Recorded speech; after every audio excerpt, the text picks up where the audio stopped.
The following 2 days were going to be tough. I felt nervous and tense as a violin string, and the worst thing about it was that I couldn't hide it. The first one who noticed something was wrong with me, excluding those who knew about my relationship with Noya, of course, was Tsukishima. Unfortunately, "Oi, little piece of sh," he began. "You son of a bitch, I'm ready to fight you." Or cake. Actually, the way the word ended caused my body to cringe and chills to run down my spine in a really unpleasant way. Sweet words really do sound different when they come out of the mouth of someone you hate. "You look kinda upset. Let me do something to cheer you, you know." Thanks. I cut him off and sped up my pace. "So rude," he smirked. He didn't look offended, even though I did my best to treat him the worst I could. What a sucker. I couldn't help but get my eyes wander out of the window during classes, and my mind imagine how Noya was doing in that place so far away from me. I craved to place my hands into his soft hair and to inhale his scent. And I always looked at the phone to see whether he was texting me. Maybe he's just busy. Still, I cheered for him to find the best university and the best volleyball club, even though this meant to part from him. But then, I couldn't imagine what was really happening.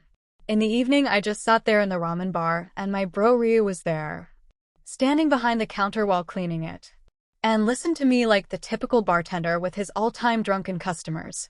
In those 2 days, Noya never wrote me a single text. I couldn't help but feel lonely and miss him. But for the first time in my life, I didn't feel like I was the reason why someone was avoiding me. If I was the pain in the arse, then Noya wouldn't have chosen me instead of Kyoko, right? This is why I decided to trust him, even though his silence made me sad. I think that when you trust people, everything just feels better. First, you don't have to apologize later for having been suspicious. And second, for Noya's case, love cannot exist without trust. 2 days later, as Noya came back to school, I was waiting for him with the other members of the volleyball team in the large parking space beside the gym. Takeda-sensei's car arrived after some time. It was late afternoon. Noya and Kyoko got out of the car, while Tanaka let out multiple exclamations as a welcome to Kyoko. My eyes were just for Noya. Gosh, how much had I been missing him? Even for just 2 days. I stared at him as if it was the first time I met him. He noticed my greedy and jealous stare and gifted me with one of his sweetest smiles. Then he left his luggage on the ground and came towards me, closer and closer until he hugged me and gave me the most passionate kiss ever. My eyes were wide open in shock at first, but still I grasped him and held him tight. After all, there was no point in hiding it. "You're mine. Everybody has to know this," he whispered, "and it's fair that everybody knows that I'm yours and only yours." And Moya, "Shut up and hold me." His words produced discordant emotions on the inside of me.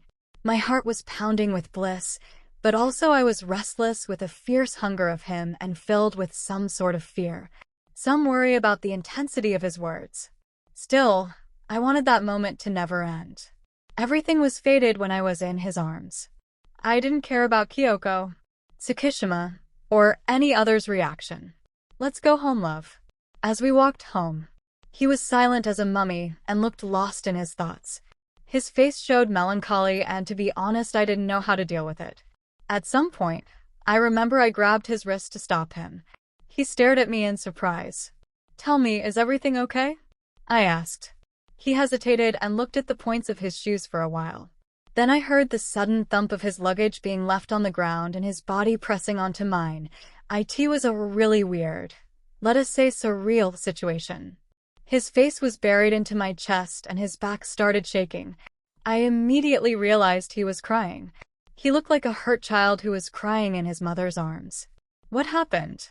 I asked, on the verge of tears. The vision of him crying nearly caused me to do the same. I had never imagined to see him that way. "Listen," his broken, shaky voice said while he was rubbing his eyes and red cheeks. "I have to confess something." My heart sank. Thanks for watching my video. Make sure to like and subscribe to my channel so you won't miss anything I post.